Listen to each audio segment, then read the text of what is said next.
Take a look, the last 5 weeks of the schedule for the Browns. They have the 3 road division games sandwiched between the Chiefs and the Dolphins. So you've got Patrick Mahomes and Mike McDaniel's track team around the 3 AFC North road games. Let's welcome in Casey Kinnamon, Dog Pound Daily, as well as the Barking Browns podcast. Casey, I looked at that and I was like, oh, well, better stack those wins early because you're going to need them come the end of the season. Yeah, the schedule drops and you focus on the beginning, and you kind of like the way it lays out, and you could see you get to the bye maybe 7-2 or 6-3. But when you really focus in on those final 5 games, that is a brutal stretch.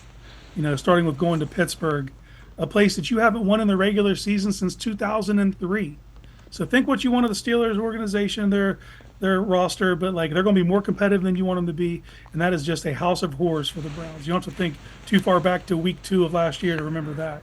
And then the following week you get to welcome the defending world champs. Patrick Mahomes and Andy Reid and Travis Kelce.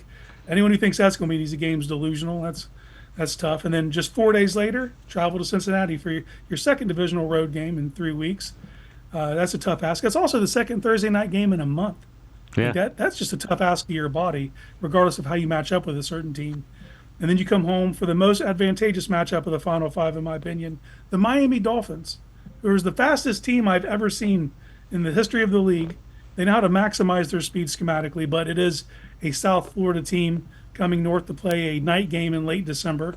You like that matchup a little more.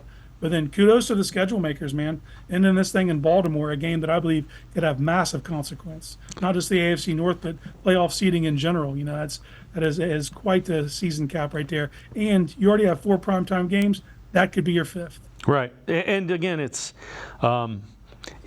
it breaks for you a little bit before the bye. You get the bye week 10. It's not ridiculously early again. Right before the bye, there's the 3 home games.